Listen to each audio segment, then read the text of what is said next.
নমস্কার, news নাওর prime নিউজে আপনাদের সবাইকে স্বাগত। আমি রয়েছে আপনাদের সাথে মিলে আকশি চোখ রাখছি খবরে। রাজ্যসভার জন্য 4 জন সদস্য মনোনীত করেছেন রাষ্ট্রপতি দ্রৌপদী মুর্মু। পূর্বে মনোনীত সদস্যদের অবসর গ্রহণের কারণে যেসব আসন খালি ছিল সেগুলোর জন্যই করা হয়েছে এই নিয়োগ। রাজ্যসভার সদস্য হিসেবে 4 জনকে মনোনীত করেছেন রাষ্ট্রপতি দ্রৌপদী মুর্মু। এদের মধ্যে রয়েছেন প্রাক্তন সরকারি আইনজীবী এবং লোকসভা নির্বাচনে বিজেপি প্রার্থী উজ্জ্বল নিকাম।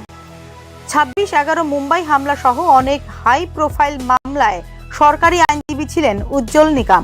এছাড়াও রাজ্যসভায় যাবেন কেরালার প্রবীণ সমাজকর্মী ও শিক্ষাবিদ সি সদানন্দ মাস্টার, ভারতের প্রাক্তন বিদেশ সচিব হর্ষবর্ধন শ্রীংলা এবং ইতিহাসবিদ ও শিক্ষাবিদ মীনাক্ষী জৈন।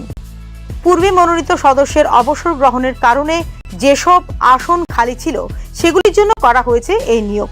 ভারতীয় সংবিধানে 80 অনুচ্ছেদের অধীনে রাজ্যসভায় 12 জন সদস্য মনোনীত করার ক্ষমতা রয়েছে রাষ্ট্রপতির। শিল্প, সাহিত্য, বিজ্ঞান, সমাজসেবার মতো ক্ষেত্রে বিশেষ আবেদনের জন্য নির্বাচিত হন এই সদস্যরা। বর্তমানে রাজ্যসভার মোট সদস্য সংখ্যা 245, যার মধ্যে 233 জন নির্বাচিত হন এবং 12 জন রয়েছেন মনোনীত সদস্য।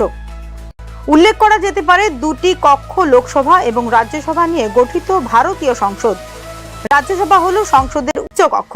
এর সদস্যদের মেয়াদ 6 বছর এবং প্রতি 2 বছর অন্তর অবসর গ্রহণ করেন এর 1/3 সদস্য। সংসদের উভয় কক্ষের প্রধান কাজ হলো আইন প্রণয়ন করা। এর জন্য প্রথমে একটি বিল সংসদে উপস্থাপন করা হয়, তারপর এটি নিয়ে আলোচনা করার পর সকলের সম্মতি বা ভোটে পাশ করা হয় এই আইন। রাষ্ট্রপতির অনুমোদনের পরই কার্যকরী হয় এই আইন। রাজ্যসভার সদস্যরা সরাসরি জনগণের দ্বারা নির্বাচিত হন না, বরং নির্বাচিত হন পরোক্ষভাবে। এর অর্থ হলো রাজ্য এবং কেন্দ্রশাসিত অঞ্চলগুলির বিধানসভা নির্বাচনের সদস্যরা নির্বাচন করেন এই সদস্যদের। রাজ্যসভায় 12 জন সদস্য আছেন যারা জনগণের দ্বারা নির্বাচিত নন, যারা মনোনীত হন রাষ্ট্রপতির দ্বারা। সরকার রাষ্ট্রপতির কাছে এই নামগুলি সুপারিশ করে এবং তারপর তাদের মনোনীত করেন রাষ্ট্রপতি। প্রতিটি ক্ষেত্রের জ্ঞানী ব্যক্তিরা সংসদে উপস্থিত থেকে তাদের অভিজ্ঞতা এবং মতামতের মধ্যে দিয়ে আইন প্রণয়নে সহায়তাই হলো এর উদ্দেশ্য। Bureau report, News Now. নবকলেবরে সেজে উঠেছে উদয়পুরের ত্রিপুরেশ্বরী মন্দির। এর উদ্বোধনে আসবেন প্রধানমন্ত্রী নরেন্দ্র মোদী। 51 শক্তিপীঠ পার্কের ভিত্তিপ্রস্তর স্থাপন অনুষ্ঠানে কথা জানিয়েছেন মুখ্যমন্ত্রী ডাক্তার মানিক সাহা।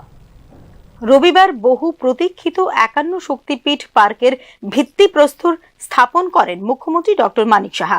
উদয়পুরের বনদুয়ারে আয়োজিত এই দিনের ভিত্তিপ্রস্তর স্থাপন অনুষ্ঠানে বক্তব্য রাখতে গিয়ে নবকলেবরে সেজে ওঠা উদয়পুরের ত্রিপুরেশ্বরী মন্দিরের উদ্বোধন করবেন প্রধানমন্ত্রী নরেন্দ্র মোদী বলে জানিয়েছেন মুখ্যমন্ত্রী ডক্টর মানিক সাহা। ধর্মীয় পর্যটনের পাশাপাশি পর্যটন ক্ষেত্রকে গুরুত্ব দিচ্ছে রাজ্য সরকার বলেও জানিয়েছেন মুখ্যমন্ত্রী ডক্টর মানিক সাহা। ধর্মীয় পর্যটনের বিষয় যদি আমরা বলি, ত্রিপুরেশ্বরী মন্দির আমরা সবাই জানি 500 বছরের পুরনো এই মন্দির সম্পর্কে আমাদের আরও বেশি করে এখানে যে এখন যে আমরা এই মন্দিরকে আমরা সাজিয়েছি, মাননীয় প্রধানমন্ত্রী যে আসার কথা ছিল সেখানেও ওনাকে আবার বলবো, এটা যদি প্রায় কমপ্লিটের পথে, যখন কমপ্লিট হবে উনি নিশ্চয়ই আসবেন এবং সেটাও আমরা আবার উদ্বোধন আমরা কেন করব। আমরা রাজ্য সরকার পর্যটন শিল্প যাতে আরও বেশি, যাতে তার কাজকর্ম আরও বাড়াতে পারে, তার দিকে আমাদের ফিনান্স মিনিস্টার এখানে আছেন। বারবার আমি বলেছি কোনো অবস্থায় পর্যটন এটা কিন্তু আমরা যদি ইনভেস্ট করি, তার থেকে ইনফ্রাস্ট্রাকচার যদি আমরা ডেভেলপ করি, সেটা কিন্তু আমাদের মানি বিগেটস মানি আমরা জানি।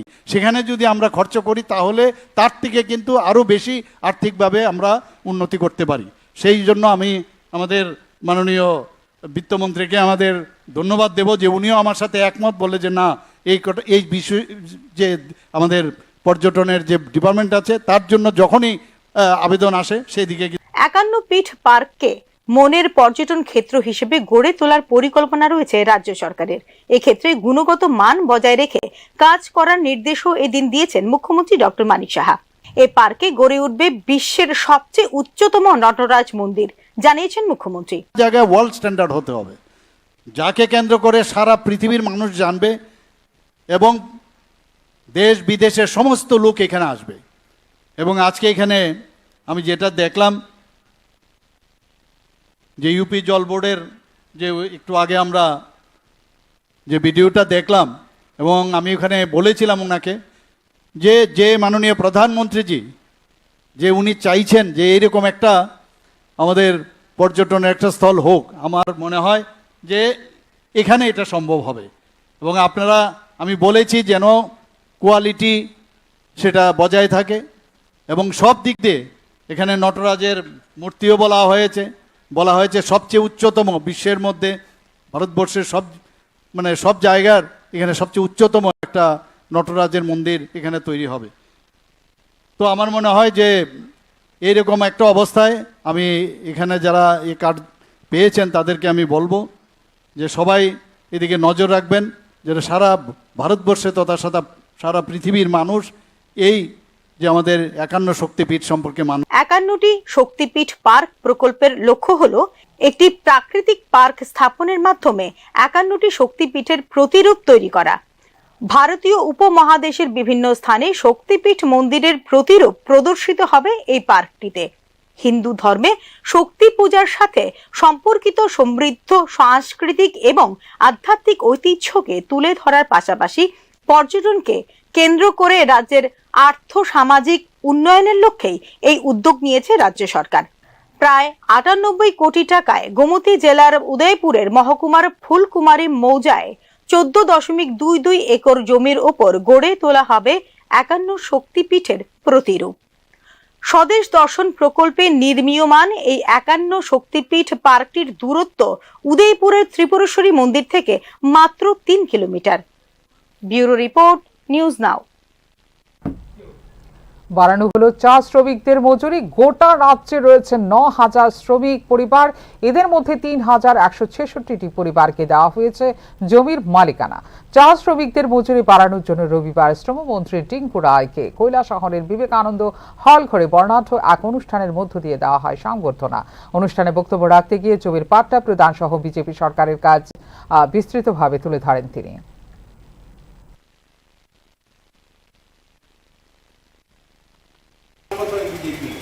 যে গভর্নমেন্টের প্রতিনিধি হয়ে আমি আপনার সামনে দাঁড়িয়ে কথা বলছি, আমাদের নেতৃত্ব 7 বছর, বাকি সময় অন্যরা ক্ষমতায় ছিল, অথচ আপনাদের মজুরি ছিল 105 টাকা 2018 সালে। এই 2018 সালে আমাদের গভর্নমেন্ট আসার পর আপনাদের মজুরি বাড়িয়ে এই মজুরি করা হয়েছে 174 টাকা। একসঙ্গে বাড়ানো কত টাকা হয়েছে? 105 টাকা, অর্থাৎ 71 টাকা একসঙ্গে বাড়ানো হয়েছে। আমরা 71 টাকা বাড়িয়ে 174 টাকা আপনাদের মজুরি করেছি। তারপর কোভিড চলে আসছে, 2018 সালে গভর্নমেন্ট এসছে, 2018 পরে কোভিড চলে এসছে, 2019-20 কোভিডের কারণে কাজ কাম হয়নি, ফ্যাক্টরি বন্ধ, প্রায় বাগানের পাতাগুলো বন্ধ ছিল প্রায়, এতএব আমরা সেখানে খুব একটা কিছু করতে পারিনি। কিন্তু এবার আমরা পুনরায় আপনাদের মজুরি বৃদ্ধি করেছি। আমরা 28 টাকা বৃদ্ধি করে 174 টাকাকে 28 টাকা বাড়িয়ে আমরা 204 টাকা করেছি। এই 204 টাকা মজুরি বৃদ্ধি। রবিবার প্রাক্তন মুখ্যমন্ত্রী মানিক সরকারের সভা ঘিরে তীব্র উত্তেজনা ছড়িয়েছে বিলোনিয়ায়। বাদলশীল শহীদান দিবস উপলক্ষে বিলোনিয়ায় অনুষ্ঠিত হয় সভা। সেই সভাতে বক্তা হিসেবে উপস্থিত ছিলেন প্রাক্তন মুখ্যমন্ত্রী মানিক সরকার সহ অন্যান্য নেতৃত্বরা। সভা চলাকালীন সভাস্থলের বাইরে মানিক সরকারের বিরুদ্ধে স্লোগান তুলতে থাকেন বিজেপির সমর্থকরা। ঘটনাকে কেন্দ্র করে মুহূর্তের মধ্যে উত্তপ্ত হয়ে ওঠে গোটা এলাকা। শেষে পরিস্থিতি নিয়ন্ত্রণে মোতায়েন করা হয় বিশাল পুলিশ বাহিনী। যদিও এই প্রতিকূল পরিস্থিতিতেই বক্তব্য রাখেন প্রাক্তন মুখ্যমন্ত্রী মানিক সরকার।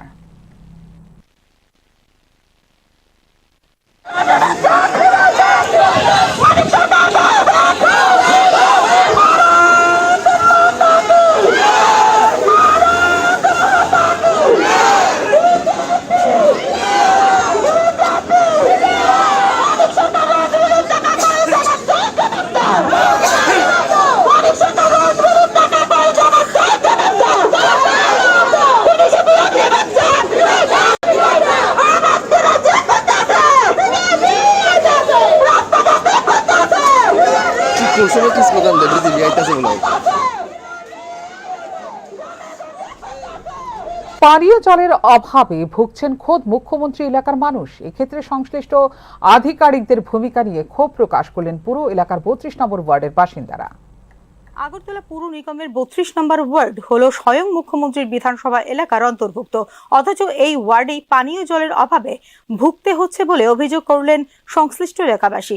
গত ১৫ দিন ধরে নেই পানীয় জল বলে জানিয়েছেন সংশ্লিষ্ট এলাকাবাসী। প্রচন্ড হাঁসফাঁস গরম, তখন কিন্তু জলের খুব প্রয়োজন। আর যখন তেষ্টা পায় আমরা কিন্তু বলে থাকি যে জীবন হলো জল, আর সেই জলটা নাকি 15 দিন ধরে এই এরিয়াতে পাওয়া যাচ্ছে না। এই এরিয়ার নামটা বলুন। Lane, Badurtali lane. হ্যাঁ, আমাদের এই গলিতে আজকে আমরা 15 দিন ধরে পানীয় জল পাচ্ছি না। অফিসে জানানো হয়েছে এবং প্রথম আমাদের এই ভাঙ্গা লাইন দিয়ে সমস্ত নোংরা ড্রেনের জল ঢুকেছে। আমরা ট্যাঙ্কিগুলি পরিষ্কার করেছি, ওরা বন্ধ করে দিয়েছে। তারপর ওনারা আজকে ৩-৪ দিন হয় চিকন একটা পাইপ দিয়ে লাইন দিয়ে গেছে। আমার বাড়িতে 1 ফোঁটা জলও আসেনি। হ্যাঁ, জল পাচ্ছি না 5 তারিখ থেকে। হ্যাঁ, তারপর যখন ওনাদেরকে ফোন করা হলো PM এর ফোন নাম্বারে, জুন থেকে আজকে কত তারিখ? আজকে 13। কত দিন অপেক্ষা করা যায়? আমার বাড়িতে 2 জন পেশেন্ট, আমি একটা লাং পেশেন্ট, আমার হাজবেন্ড হার্টের পেশেন্ট। বৃহস্পতিবার দিন ILS থেকে এনেছি।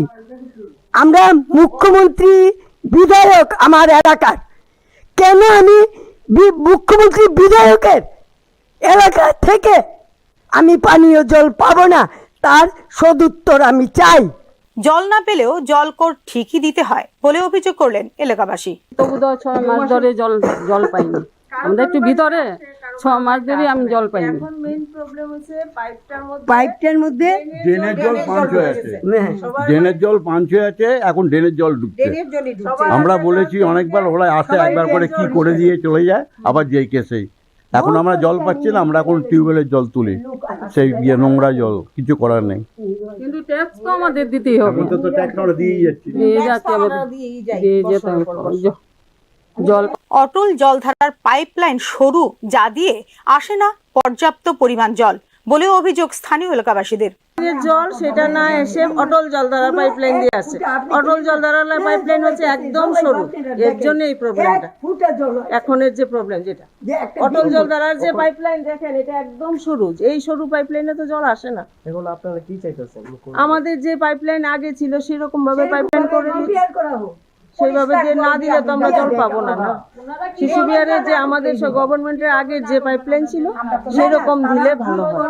পানীয় জলের দীর্ঘদিনের এই সমস্যা নিয়ে সময় সময় ঊর্ধ্বতন কর্তৃপক্ষের দৃষ্টি আকর্ষণ করা হলেও এর কোনো সুরাহা হচ্ছে না বলে অভিযোগ শহরের প্রাণকেন্দ্র বাদুরতলি লেনের এলাকাবাসীদের। এক্ষেত্রে মুখ্যমন্ত্রীর বিধানসভা এলাকা হওয়া সত্ত্বেও সংশ্লিষ্ট পুর সংস্থা এবং DWS কর্মীদের একাংশের ভূমিকা নিয়ে তীব্র ক্ষোভ প্রকাশ করেছেন সংশ্লিষ্ট এলাকাবাসী। এই 32 নম্বর ওয়ার্ড বাদুরতলি লেন, যেখানে খোদ মুখ্যমন্ত্রী কিন্তু এই এলাকার বিধায়ক, তারা মুখ্যমন্ত্রীর কাছে আবেদন করতে চাইছেন, দৃষ্টি আকর্ষণ করতে চাইছেন। তারা বারবার অফিসে গিয়েও কিন্তু কোনোভাবেই রেজিস্ট্রেশন করতে পারছে না, তাদের নাম নথিভুক্ত করতে পারছে না, সেখানে লোক পাওয়া যাচ্ছে না। আবার যখনই যাচ্ছেন তখন কাউকে জিজ্ঞেস করে তখন বলছে যে হয়তোবা আপনাদের যদি নাম্বারে আসে, লাইন আসে, তখন গিয়ে আপনারা এই প্রবলেমটা সলভ হতে পারে। এবার জিজ্ঞেস করা হলো যে কতদিন লাগতে পারে, বললো কি 2 থেকে 3 মাস। চারটিখানি কথা। সেই জুন মাসের 5 থেকে আজ জুলাইয়ের 13 তারিখ। ভাবুন তো কি অবস্থা এই এলাকার লোকের। ক্যামেরায় রাহুলের সাথে আমি মীনাক্ষী, নিউজ নাও। বিজেপি সরকারের আমলে সংকটে কর্মসংস্থান, এক্ষেত্রে ত্রিপুরায়ও বাড়ছে বেকারত্ব। রবিবার সাংবাদিক সম্মেলনে এমনটাই জানালেন গণতান্ত্রিক ছাত্র যুব ফেডারেশনের সর্বভারতীয় সাধারণ সম্পাদক হিমগ্ন রাজ ভট্টাচার্য। বিজেপি সরকারের আমলে শুধুমাত্র সংকুচিতই হয়নি এই সংকটের মুখোমুখি বেকারদের কর্মসংস্থান। রবিবার আগরতলায় সাংবাদিক সম্মেলনে এমনটাই জানালেন গণতান্ত্রিক ছাত্র যুব ফেডারেশন DYFI এর সর্বভারতীয় সাধারণ সম্পাদক হিমগ্ন রাজ ভট্টাচার্য। বিজেপি ক্ষমতায় আসার পর থেকেই আমাদের ভারতবর্ষ জুড়ে কর্মসংস্থান এখন আর সমস্যা না, এখন সংকটে পর্যবসিত হয়েছে। আপনারা জানেন যে দেশ স্বাধীন হওয়ার পরে শেষ 50 বছরে সর্বোচ্চ বেকারত্বের হার এই নরেন্দ্র মোদীর আমলে, এবং ডবল ইঞ্জিন সরকারের কথা বলে বিজেপি। যেখানে যেখানে রাজ্যের সরকারে বিজেপি ক্ষমতায় আছে সেই রাজ্যগুলোর অবস্থা অত্যন্ত খারাপ এই কর্মসংস্থানের প্রশ্নে। এই ত্রিপুরা এই রাজ্যতে প্রতিদিন বেকারত্বের হার বাড়ছে। এখান থেকে গ্রাম থেকে একদম শহর থেকেও এখন বাইরে মেয়েরা কাজ করতে যাচ্ছে, আর দুর্ঘটনা ঘটছে, কফিন বন্দী হয়ে ফিরে আসছে ত্রিপুরার বুকে। এর সাথে পড়াশোনা করেছে, যোগ্যতা অনুযায়ী কাজ চায়, কিন্তু সেই কাজ ত্রিপুরার বিজেপি সরকার এবং কেন্দ্রের বিজেপি সরকার দিতে পারছে না। এর বিরুদ্ধেই হচ্ছে আজকে আমাদের এই কনভেনশন। আজকে বাড়ি বাড়ি খাবার পৌঁছে দেবার কাজ যারা করছেন তারা কাজ করছেন জীবনের ঝুঁকি নিয়ে বলেও জানিয়েছেন ডিওয়াইএফআই সর্বভারতীয় সাধারণ সম্পাদক হিমগ্নরাজ ভট্টাচার্য। এখন ওই বাইকে গাড়ি চালিয়ে লোকের বাড়িতে খাবার পৌঁছে দিচ্ছে, তার কোনো স্বাস্থ্যের নিরাপত্তা নেই, কোন রকম কোনো নিরাপত্তা নেই। 10 মিনিটে লোকের মাসকাবাড়ির বাজার পৌঁছে দেবে বলে কোম্পানিগুলো বিজ্ঞাপন করছে। ওই 10 মিনিটের মাঝে মাসকাবাড়ির বাজার বাড়িতে পৌঁছতে গিয়ে রাস্তায় যদি সেই ছেলেটার বা মেয়েটার অ্যাক্সিডেন্ট হয়ে যায়, তার দায়িত্ব কোম্পানিও নিচ্ছে না, কোম্পানিকে নিতে রাজ্যের সরকার বা কেন্দ্রের সরকার বাধ্য করছে না। এর বিরুদ্ধেই হচ্ছে আমাদের ডিওয়াইএফআই লড়াই। এই সমস্যা আরো আগামী দিনে বাড়বে, তাই আমরা ডিওয়াইএফআই ত্রিপুরা রাজ্য কমিটি আজকে এই কনভেনশনের উদ্যোগ করেছে। আমাদের এখানকার সংগঠনের নেতৃত্বরা এসছেন। আগামী দিনে রাস্তায় নেমে এর বিরুদ্ধে আমরা তীব্র লড়াই গড়ে তুলব, তার পরিকল্পনাই আছে। গণতান্ত্রিক ছাত্র যুব ফেডারেশনের সদর কার্যালয়ে এদিন আয়োজিত হয় কনভেনশন। আগামী দিনে বিশেষ করে কর্মসংস্থানের বিষয়ে আন্দোলন গড়ে তোলার রূপরেখা নির্ধারণ করা হয় এদিনের কনভেনশনে। ফিউরো রিপোর্ট, নিউজ নাও। সাংবাদিকতা এবং নাট্য জগতে শোকের ছায়া। প্রয়াত হলেন প্রখ্যাত নাট্য ব্যক্তিত্ব তথা সাংবাদিক অমিত দে। দীর্ঘদিন ধরে যকৃতের রোগে ভুগছিলেন তিনি। ত্রিপুরার সাংস্কৃতিক ও গণমাধ্যমের জগতে আচমকাই নেমে এসেছে শোকের ছায়া। প্রয়াত হলেন প্রখ্যাত নাট্য ব্যক্তিত্ব ও সাংবাদিক অমিত দে। মাত্র 62 বছর বয়সে প্রয়াত হলেন এই স্বনামধন্য ব্যক্তিত্ব। দীর্ঘদিন ধরে যকৃতের সমস্যায় ভুগছিলেন অমিত দে, যার শেষ পরিণতিতে অবসান ঘটে প্রাণবন্ত ও আবেগ ঘন জীবন। ত্রিপুরার অন্যতম শীর্ষস্থানীয় নাট্য ব্যক্তিত্ব হিসেবে বিশেষভাবে সম্মানিত হয়েছেন অমিত দে। সাপ্তাহিক সংবাদপত্র সময় এর সম্পাদক ছিলেন অমিত দে। তীক্ষ্ণ এবং সামাজিকভাবে সচেতন বিষয়বস্তুর জন্য জনপ্রিয়তা অর্জন করেছিলেন সাংবাদিক অমিত দের লেখনী। তার উজ্জ্বল ব্যক্তিত্ব, প্রকৃতির প্রতি ভালোবাসা এবং থিয়েটার ও ভ্রমণের প্রতি গভীর আগ্রহের জন্য সর্বজনপ্রিয় হয়ে উঠেছিলেন অমিত দে। স্বতন্ত্র শৈলী, স্পষ্টবাদী স্বভাব এবং অন্যায়ের বিরুদ্ধে প্রতিবাদের মনোভাব সংজ্ঞায়িত করে তার জনজীবন এবং সৃজনশীল ব্যক্তিত্বকে। তার আকস্মিক মৃত্যু ত্রিপুরার সাংস্কৃতিক ভূদৃশ্যে নিশ্চিতভাবে তৈরি করেছে এক গভীর শূন্যতা। অমিতের প্রয়াণ শোক জ্ঞাপন করেছেন তার সহকর্মী, বন্ধু বান্ধব এবং সাংস্কৃতিক সংগঠনগুলি। কেবল একজন নাট্যকার এবং সম্পাদকই ছিলেন না, উপরন্ত প্রাণবন্ত ব্যক্তিত্বর অধিকারীও ছিলেন অমিত দে, যার সত্তা স্পর্শ করেছিল অনেক জীবনকে। ব্যুরো রিপোর্ট, নিউজ নাও। মোটর স্ট্যান্ডের গুলিতে চলছে তোল্লাবাজি। স্বাভাবিক অবস্থানে মোটর স্ট্যান্ডগুলিতে বড় গাড়ির মাধ্যমে রাজধানীর সঙ্গে বন্ধের মুখে অন্যান্য মহকুমাগুলির। ত্রিপুরা মোটর শ্রমিক ইউনিয়নের কেন্দ্রীয় সম্মেলনে এ অভিযোগ করেন সংগঠনের নেতৃত্ব। স্বাভাবিক অবস্থানে মোটর স্ট্যান্ডগুলিতে চলছে তোলাবাজি, চাঁদা আদায়।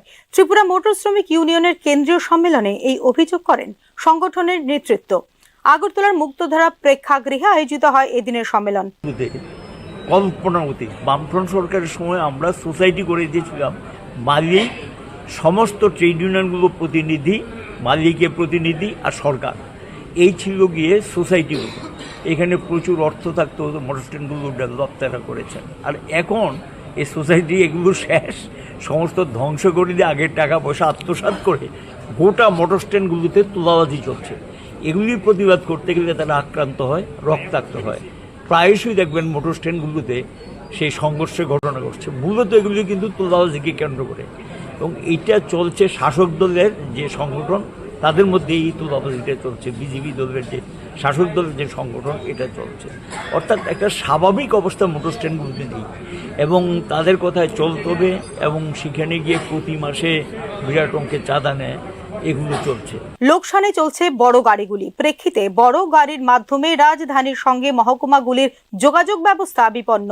এক্ষেত্রে সরকারের নেই কোনো মাস্টার প্ল্যান বলে অভিযোগ করেন টিএমএসইউ নেতৃত্ব।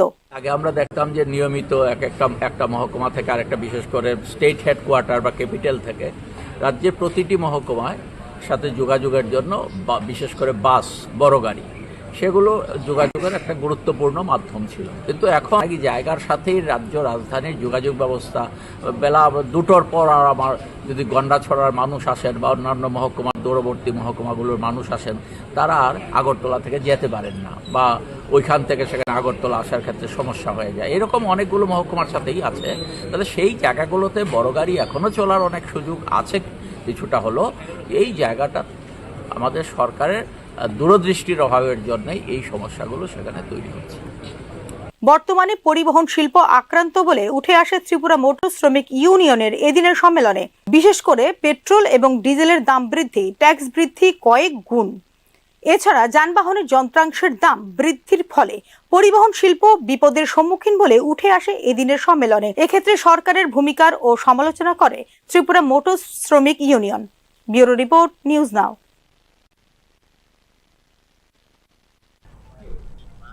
রাজ্যে গলফ খেলার মান এবং পরিকাঠামো উন্নয়নে আত্মপ্রকাশ করল ত্রিপুরা গলফ অ্যাসোসিয়েশন। রবিবার রাজধানীর শকুন্তলা রোডের আয়তনমাল সেন্ট্রাল মল এর সদর কার্যালয়ে আয়োজিত হয় অ্যাসোসিয়েশনের বার্ষিক সাধারণ সভা।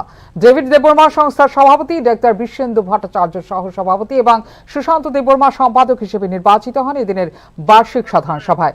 রাজ্যে গলফ খেলার উন্নয়নে বিশেষ পরিকল্পনা গ্রহণ করা হয়েছে বলে বৈঠক শেষে জানিয়েছেন সংস্থার সভাপতি ডেভিড দেববর্মা।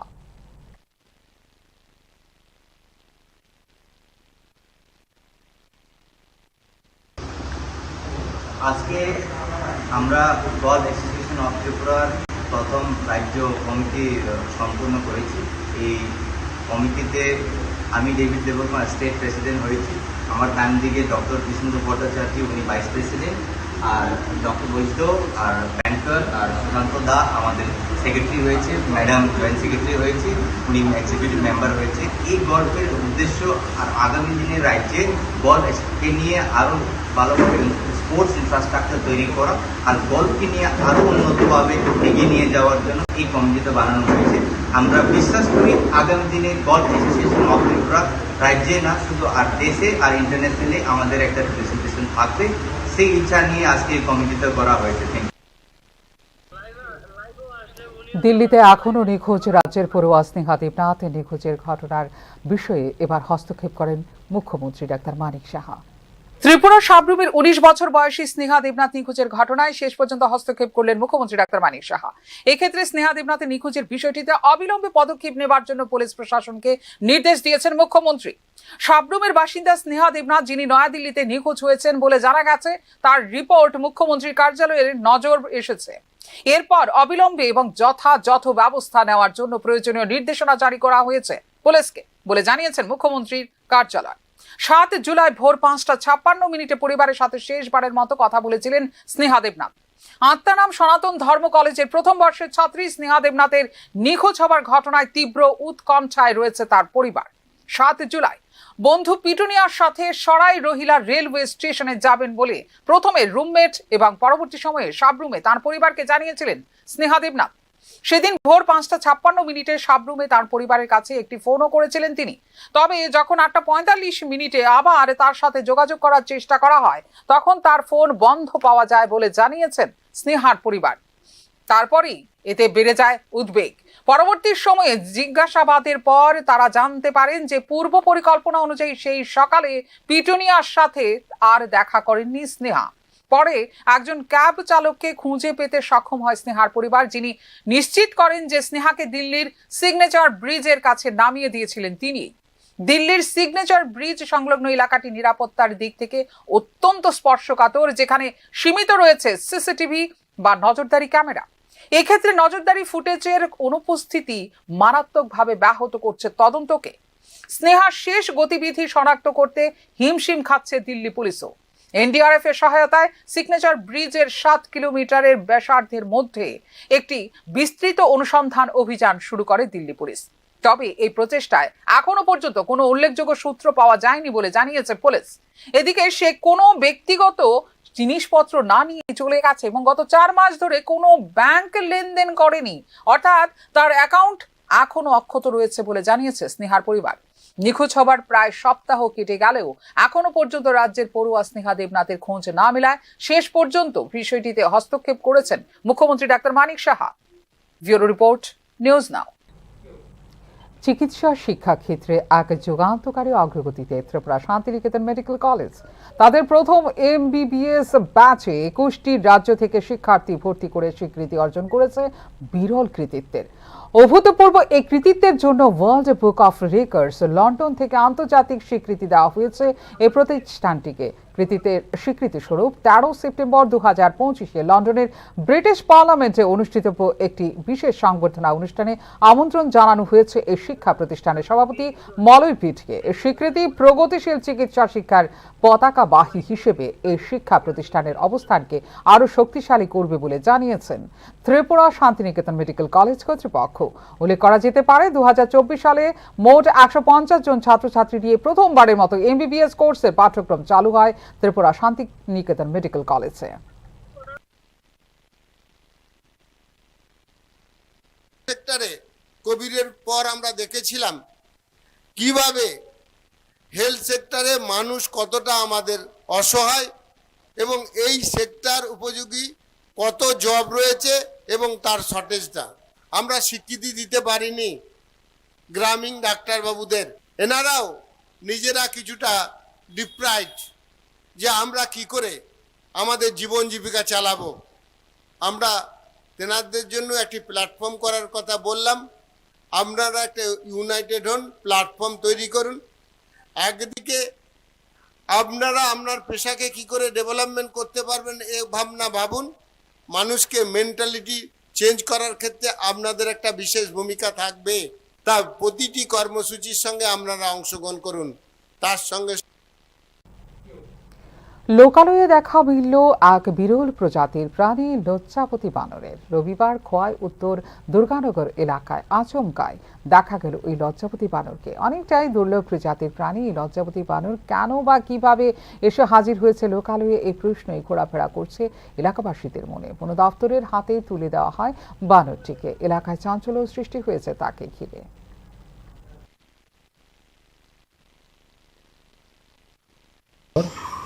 এলাকায় একটা লজ্জাপতি বানর উত্তপ্ত করতেছে, এরকম আমাদের কাছে খবর আছে। আসার পরে আমরা ওইখানে যাই, ওইখানে গিয়ে আমরা লজ্জাপতি বানরটিকে রেস্কিউ করে নিয়ে আসি আমাদের ফরেস্ট প্রোটেকশন ইউনিট খোয়াই অফিসে।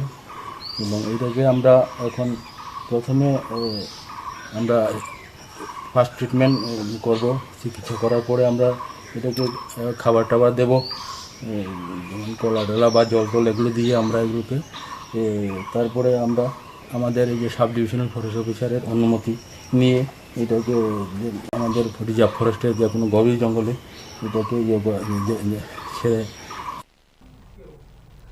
বি ডিভিশন চ্যাম্পিয়ন হয়ে আসন্ন ত্রিপুরা এ ডিভিশন সুপার লিগে রাখাল স্মৃতি ফুটবল টুর্নামেন্টে আত্মপ্রকাশ করেছে কল্যাণ সমিতি। রবিবার এক অনুষ্ঠানের মধ্য দিয়ে খেলোয়াড়দের বিতরণ করা হলো জার্সি।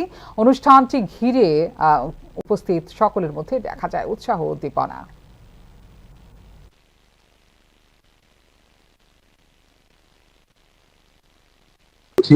এবারে আমাদের যে টিম করা হয়েছে, আমরা মোটামুটি 22 লক্ষ টাকা বাজেটে টিম করেছি এবং আমাদের এই টিমে রয়েছেন মণিপুর থেকে 12 জন প্লেয়ার আমাদের রয়েছে, মিজোরাম থেকে একজন রয়েছে এবং বাকিরা লোকাল আমাদের প্লেয়াররা রয়েছে।